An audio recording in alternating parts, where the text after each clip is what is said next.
et la passion qu'il faut pour être reconstitueur. J'ai eu la chance de rencontrer nombre d'entre vous, que ce soit en Italie à Pizzo de Calabre par 35 degrés à l'ombre, un petit peu comme aujourd'hui, ou à Vyazma en Russie par moins 20 degrés. Merci et surtout bravo à toutes et à tous. Bravo! Bravo.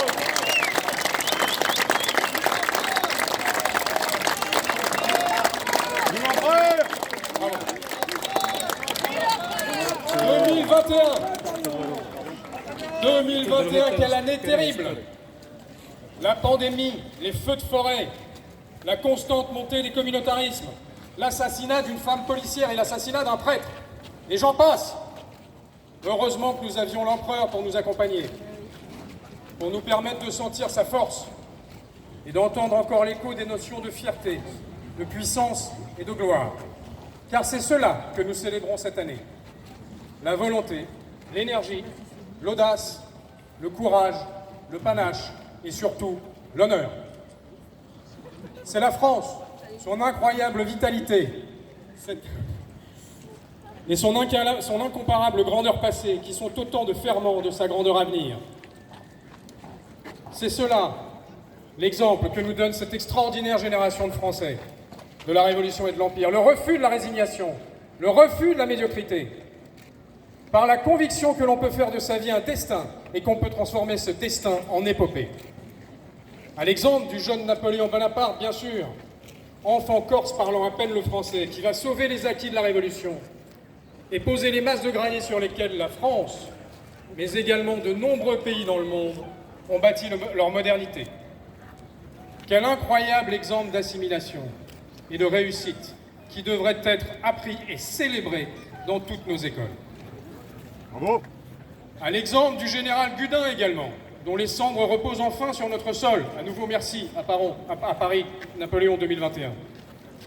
Rendant ainsi hommage aux milliers de Françaises et de Français qui, comme lui hier, risquent aujourd'hui leur vie sur les théâtres d'opérations extérieures.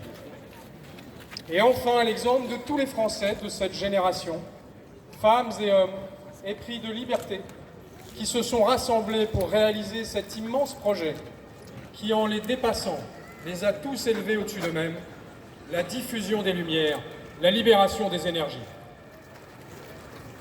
Nous pourrions discuter interminablement les sacrifices, les violences et les erreurs commises dans la réalisation de ce projet.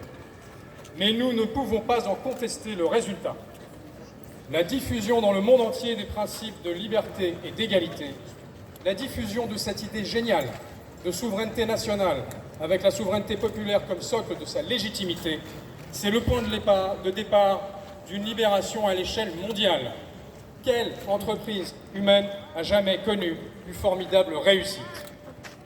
C'est la nation française qui a permis cela. C'est la France, de Valmy à Waterloo, qui a été pour le reste du monde la mesure de la grandeur, l'étalon de la gloire, le phare de l'émancipation. Si tout cela est le fruit d'un extraordinaire bouillonnement intellectuel, il est aussi la conséquence du choc des armées. Aujourd'hui, tous ensemble, au pied de l'arc de triomphe du Carrousel, comment ne pas évoquer la gloire éternelle que font briller des victoires aussi éclatantes qu'Aboukir, Marengo, Austerlitz, Iéna, Eylau, Friedland, Wagram, la Moskova ou Montmirail. L'écho de ces victoires, le son des clairons de la gloire résonnent encore aujourd'hui et continueront à résonner bien longtemps après nous. Comme le disait le général de Gaulle, on ne marchande pas la grandeur. En effet, elle seule nous survivra. Alors osons ensemble, aujourd'hui, tous ensemble, osons ce mot. Patriotisme. Patriotisme qui a été diabolisé par l'extrême gauche et dénaturé par l'extrême droite. Et qu'il est plus que jamais temps que nous nous réapproprions en cette année de célébration du consulat et de l'Empire. Oui, patriotisme, sans lequel la notion même de nation est une coquille vide. Patriotisme qui fait qu'une nation peut s'inspirer de son passé pour se nourrir de son avenir. Patriotisme qui seul permet au peuple français, à tous les Français, qu'ils soient de souche ou de branche, de faire du commun et de faire de ce commun une énergie au service du plus grand nombre. C'est Napoléon qui a transformé notre nation en un état de droit qui n'était pas un gouvernement des juges. C'est Napoléon qui a mis en place une véritable démocratie, une véritable méritocratie, sans considération de naissance. C'est Napoléon qui a gravé à jamais l'égalité de tous devant les lois, sans considération d'origine ou de religion. Tout à la fois fondation juridique et modèle de société, le Code Napoléon est aujourd'hui la base du droit dans presque tous les pays d'Europe. Allemagne, Italie, Espagne, Pologne, Pays-Bas, Portugal, Roumanie, Belgique, Grèce, Luxembourg. C'est ainsi Napoléon, par le ciment de son code devenu Code civil, qui réalise un siècle et demi avant le traité de Rome une véritable communauté européenne. Mais au-delà de l'Europe, ce sont plus de 70 pays, plus du tiers de la planète, de l'Égypte à la Bolivie, en passant par le Sénégal, pour remonter jusqu'au Canada, qui se sont inspirés du Code Napoléon. Depuis le Premier Empire, la Chine appelle la France justement Faguo, ce qui signifie littéralement le pays de la loi. En diffusant dans le monde entier ce modèle de société et le principe révolutionnaire d'égalité des droits, d'égalité de tous devant les lois, l'impact des 25 années de la Révolution française et de l'Empire n'a-t-il finalement pas été plus décisif sur les progrès de l'humanité et la construction du monde que les 2000 ans d'Empire romain ou que de quelque empire que ce soit d'ailleurs? On ne peut qu'être pris de vertige devant cette épopée.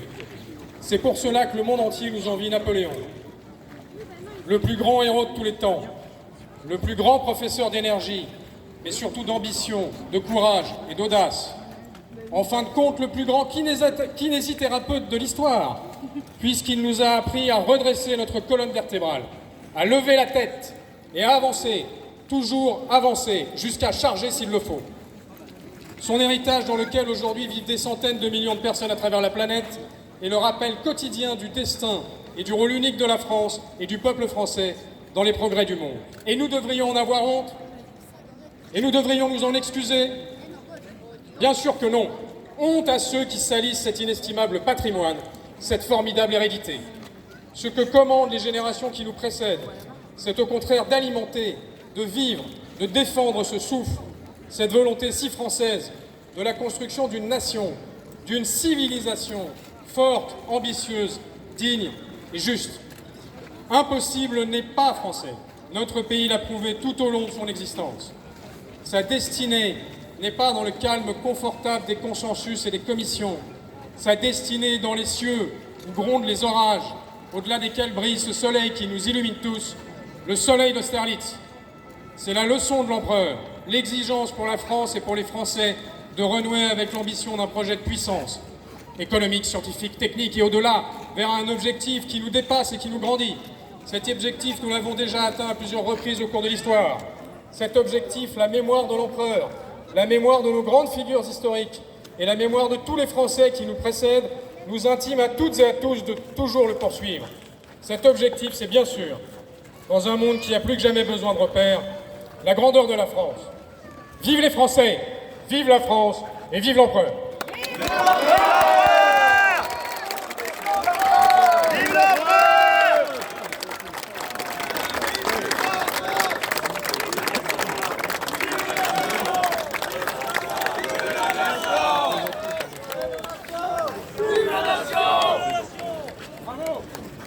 Garde à vous, bataillon.